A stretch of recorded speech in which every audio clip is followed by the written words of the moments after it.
أنفسنا ومن سيئات أعمالنا من يهده الله فلا مضل له ومن يضلل فلا هادي له ونشهد أن لا إله إلا الله وحده لا شريك له ما بعد أعوذ بالله من الشيطان الرجيم بفضل بسم الله الرحمن الرحيم إن توبا إلى الله فقد ثبت قلوبهما صدق الله العلي العظيم.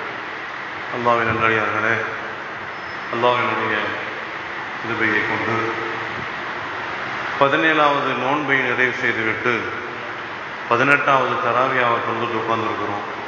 அல்லாஹ் தஆலா நாம் இதுவரை நோற்ற எல்லா நோன்புகளையும், கேட்ட எல்லா துஆக்களையும், ஓதிய குர்ஆன் ஷரீஃபினுடைய நன்மையையும், இன்னும் திக்ர் ஃபிக்ர் ஸலவாத் சதகா போன்ற அனைத்து நன்மைகளுடைய கூலியை நிரப்பமாக தந்துருள் புரிவானாக. இந்த ரமலானுடைய காலங்களில் தங்களுடைய உடல் உபாதைகளை, இயலாமையை பொறுத்து கொண்டு அல்லாஹுக்காக நோன்பு நோற்று தொழுகக்கூடிய அனைவருக்கும் அல்லாஹ் தஆலா பரிபூர்ணமான ஷிஃபாவை தருவானாக, ஆரோக்கியத்தை தருவானாக, திடகாத்திரத்தை தருவானாக, மன நிம்மதியையும் உடல் சுகத்தையும் தந்துருள் புரிவானாக. கண்ணியமிக்கவர்களே, அல்லாஹ் தஆலாவுடைய தூதர் ஸல்லல்லாஹு அலைஹி வஸல்லம் தங்களுடைய மனைவி ஒருத்தவங்கள்ட்ட, அது யாருன்றது அல்லாஹ் தஆலா குறிப்பாக சொல்லலை, என்ன விஷயம் முக்கியமான விஷயம். ஏன்னா அல்லாஹவே சொல்லிட்டான்னு சொன்னால் அது என்ன ஆயிரும், பகிரங்கம் ஆயிருங்கிறதுக்காக வேண்டி அதை சொல்கிறான். எப்படி சொல்கிறான்னா, நபி ஸல்லல்லாஹு அலைஹி வஸல்லம் அவங்க தன்னுடைய மனைவிமார்களில் ஒருத்தர் என்ன சொல்கிறாங்க, ஒரு ரகசியத்தை சொல்கிறாங்க, முக்கியமான ரகசியம். அது என்ன ரகசியம்னா சொல்ல முடியாது, அது அல்லாஹும் சொல்லலை, அதை பகிரங்கப்படுத்தவும் இல்லை. அந்த ரகசியத்தை அவங்க என்ன பண்ணாங்க, இன்னொரு மனைவி, ரசூலுல்லாஹி ஸல்லல்லாஹு இன்னொரு மனைவி இருப்பாங்கல்ல, அவங்களும் யாரையும் என்ன செய்யலை, அவங்களும் யாருங்கிறத குறிப்பிட்டு சொல்லலை.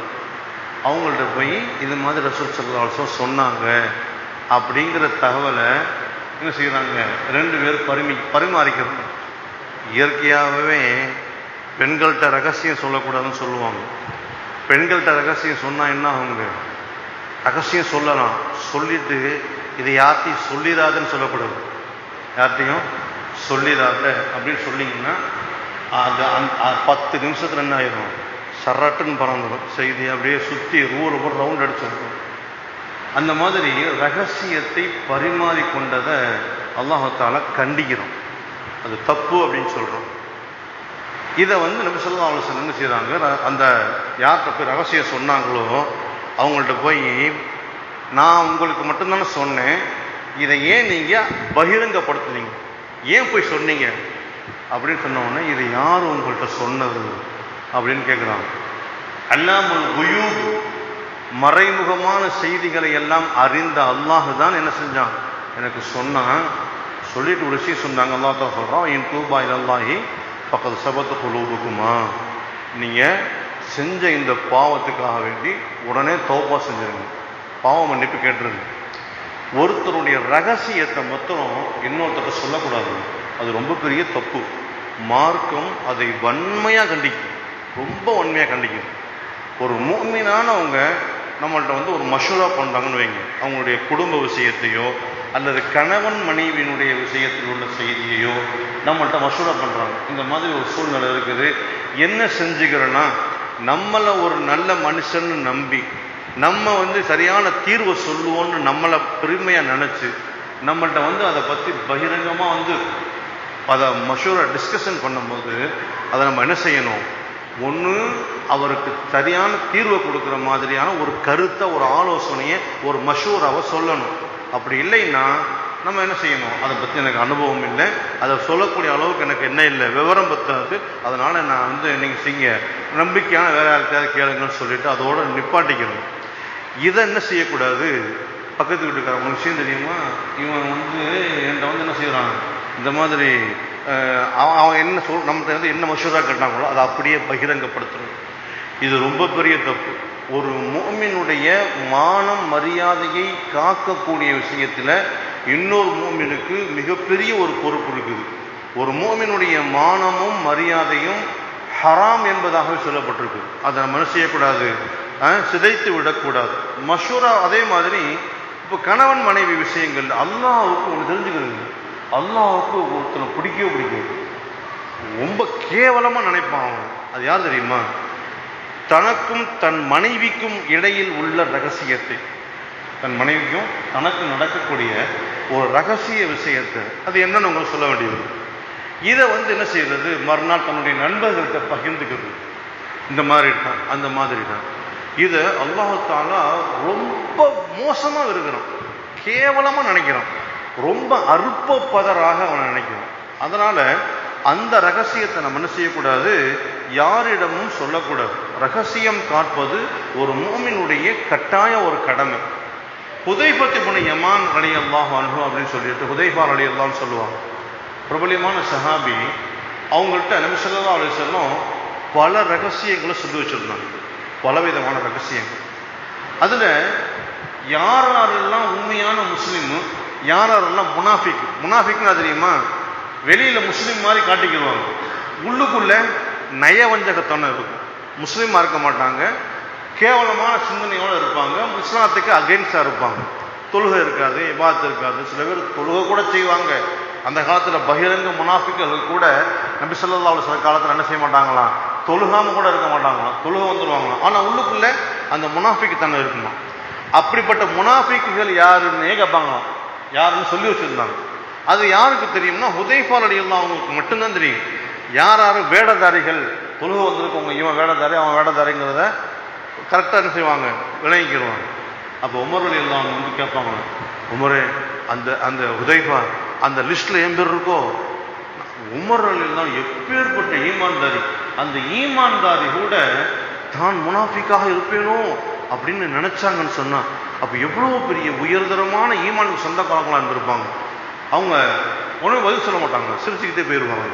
ஏன்னா ரகசியம் காக்கப்படணும்ல. அப்ப யாராவது வஃபாத் ஆயிட்டாங்க, ஜனாஸா வருதுன்னு வைங்களேன், அப்போ உமர் ரலியல்லாஹு அன்ஹு போய் ஹுதைஃபா கேட்பாங்க, இவர் முனாஃபிக்கா, இவர் பின்னாடி தொழுகலாமா அப்படி கேட்டா பதில் சொல்ல மாட்டாங்க. அதனால என்ன செய்வாங்கன்னா, ஏதாவது ஜனாஸா வந்துச்சுன்னா உமர் ரலியல்லாஹு அன்ஹு பார்ப்பாங்களாம், இந்த ஜனாஸாவில் ஹுதைஃபா கலந்துக்கிறாரான்னு பார்ப்பாங்க. கலந்துக்கிட்டா உமர் ரலியல்லாஹு அன்ஹு கலந்துக்கிடுவாங்க. இல்லைன்னா உமர்ல என்ன செய்வாங்களாம், பொண்ணு போல மெதுவாக நகர்ந்து வெளியே போயிடுவாங்க. அந்த மாதிரி இது ஏன் சொல்றேன்னா, ரகசியமான செய்தியை, அடுத்தவங்களுடைய செய்தியை யாரை பற்றியும் யாருடைய குறையையும் சொல்லக்கூடாது, யாருடைய குறையவும் சொல்லவே கூடாது. குறையை சொல்லக்கூடாதுன்ற விஷயத்தில் இன்னொரு விஷயத்தை நீங்கள் கவனிக்கணும். இப்போ யாருக்காவது ஒருத்தருக்கு உடம்பு சரியில்லைன்னு வைங்களேன், மறைமுகமான நோய் சில பேருக்கு இருக்கும், வெளியில் சொல்லக்கூடியாத நோயாக இருக்கும். அதை போய் ஒருத்தவங்க செய்யக்கூடாது, இவருக்கு இந்த நோய் இருக்குது அப்படின்னு வெளியே பகிரங்கமாக பரப்பக்கூடாது. அது மார்க்கம் வன்மையாக கண்டிக்குது. ஒரு ஜனாஸா குளிப்பாட்டுறீங்க, குளிப்பாட்டக்கூடிய ஜனாஸாவுக்கு சில குறைபாடுகள் உடல்ல இருக்கும். சில பேருக்கு அது ஆணாக இருக்கட்டும் பெண்ணாக இருக்கட்டும், சில பேருக்கு மர்மஸ்தானங்களில் சில குறைபாடுகள் இருக்கலாம். அது குளிப்பாட்டுறவங்களுக்கு அது குளிப்பாட்டும் போது கண்டிப்பாக தெரிய வரும்.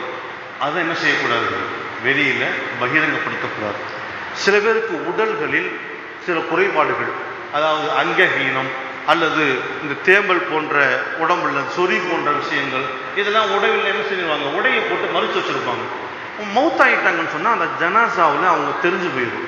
அந்த ஜனாசாவை குளிப்பாட்டக்கூடியவங்க அதை கண்டிப்பாக கண்ணியம் காப்பாற்றணும்.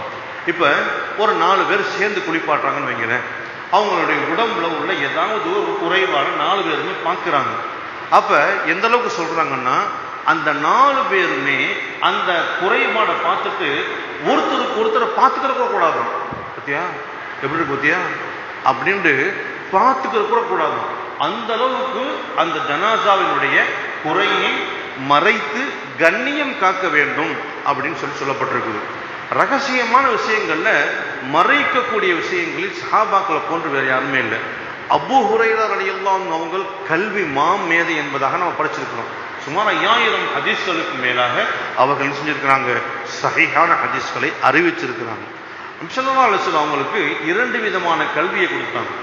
ஒரு கல்வியை பகிரங்கமாக எல்லாத்துக்கும் சொல்லலாம், இன்னொரு கல்வியை யார்ட்டையுமே சொல்லக்கூடாதுன்னு சொல்லியிருக்கிறாங்க. அது இன்னொரு கல்வி என்ன அப்படிங்கிற செய்தி இதுவரைக்குமே யாருக்கும் தெரியாது. ஆனால் முஃபஸ்ஸிரீன்கள் அதுக்கு என்ன விளக்கம் கொடுக்குறாங்கன்னா, அது இல்முல் அஸ்ரார், அல்லாஹ் சம்பந்தப்பட்ட விஷயங்கள், அல்லாஹ் சம்பந்தப்பட்ட நிறைய ரகசியங்களை இன்னைக்கு வரைக்கும் மிகப்பெரிய ஷேக்மார்கள் முஹையத்தீன் அப்துல் காதிர் ஜீலானி கத்தஸல்லாஹு சிர்ரஹுல் அஸீஸ் போன்ற ஷேக்மார்களுக்கு அல்லாஹ் தஆலா அறிவிச்சு கொடுப்பான். அவங்க மாதிரியான ஆட்களை தவிர மற்ற யாருக்கும் அல்லாஹ்வுடைய உண்மையான ரகசியங்கள் வெளியில் தெரியாது. ஏராளமான விஷயங்கள் இருக்குது, அல்லாஹ்வுடைய விஷயங்கள். அன்பிற்குரிய பெருமக்களே, அப்ப அபூ ஹுரைரா செய்வாங்க, தனக்கு வெளியில் சொல்லலாம் என்று சொல்லப்பட்ட கல்விகளை மட்டும்தான் என்ன செஞ்சிருக்கிறாங்க, சொல்லி கொடுத்துருக்குறாங்க. வெளியில் தெரியக்கூடாது அப்படிங்கிற விஷயத்த என்ன செய்யல, யாருக்கும் சொல்லலை. ஒரே ஒரு விஷயத்த சொல்லி முடிச்சிருக்கேன்.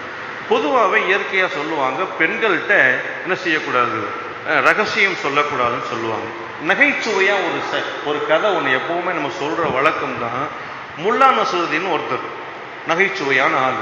அவர் என்ன செஞ்சுக்கிட்டு இருந்தார், குளிச்சுக்கிட்டு இருந்தார். கொள்ளையில் கிணத்துல தண்ணி இறைச்சி அப்போலாம் தண்ணி இறைச்சி தானே குளிக்கணும், மோட்டர் வசதிலாம் இல்லை. குளிச்சுக்கிட்டு இருக்கும்போது என்ன செஞ்சார், அச்சுன்னு ஒரு தும்மல் போட்டார். குளிக்கும் போது மனுஷனுக்கு தும்மல் வந்துச்சு. அப்போ மேலே அண்ணாந்து பார்த்தாரு. அப்போ அவர் கொண்டாட்டி திரும்பி பார்த்துக்கிட்டு, என்ன மேலே பார்க்குறீங்க, என்ன மேலே பார்க்குறீங்க அப்படின்னு சொன்னோடனே அவர் சும்மா நகைச்சுவையாக கேலியாக கொண்டாட்டிட்டு நக்கலாக சொல்லியிருக்காரு, ஒன்றுமில்லை, தும்மல் வந்துச்சு, தும்முனேன், என் மூக்குல இருந்து 2 வண்டு பறந்து போயிடுச்சு அப்படின்னோடனே அந்த பொம்பளைக்கு ஆச்சரியமாக போச்சு. என்னது, வண்டு பறந்துச்சா? ஆமாம், இது யார்ட்டையும் சொல்லிடாது, யார்ட்டையும் சொல்லிடாதுன்னு சொல்லிட்டார்.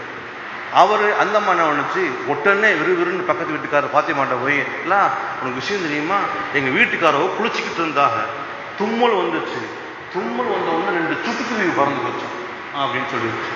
வண்டு சிட்டுக்குருவியாக மாறிடுச்சா. அந்தம்மா அதுக்கடுத்த வீட்டு ஆயிஷாட்ட போய், இல்லை உனக்கு விஷயம் தெரியுமா, ஜெயினபு மாப்பிள்ள இருக்காருல்ல முல்லா, அவர் குளிச்சுக்கிட்டு இருக்கும்போது தும்மல் போட்டாராம், 2 புறா பறந்து போச்சு. எங்க சிட்டுக்குருவி என்ன ஆயிடுச்சு, புறாவாகி கள்ளப்புறந்தாகி அப்புறம் அப்படியே சுற்றி வருது, ஊரை பூரா ரவுண்ட் அடித்து வருது. சாயந்தரம் முல்லா நஸ்ருதீன் என்ன செஞ்சாராம், டீ கடைக்கு போனாராம். அப்போ அங்கே ஒருத்தர் கேட்டாங்க, ஏங்க நீங்கள் காலையில் குளிச்சுக்கிட்டு இருக்கியாமா, காலையில் தும்மல் வந்துச்சாமா, தும்மல் போட்ட உடனே 2 யானை உழுந்து ஓடிச்சாங்களோ மூக்கில் இருந்து, உண்மையா அப்படின்னு கேட்டாங்க.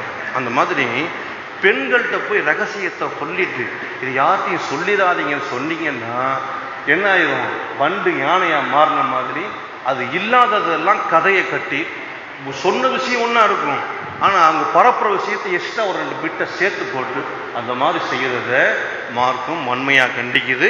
அதனால என்ன செய்யக்கூடாது, அடுத்தவங்கள ரகசியம் இதை செய்து நிறைய சொல்லிகிட்டே இருக்கலாம், ரகசியங்களை என்ன செய்யக்கூடாது, வெளியப்படுத்தக்கூடாது. அல்ஹம்துலில்லாஹ், அல்லாஹ் தஆலா நம் அனைவருடைய ரகசியங்களையும் பாதுகாப்பானாக. வாஹிரு தஅவானா அல்ஹம்துலில்லாஹி ரப்பில் ஆலமீன்.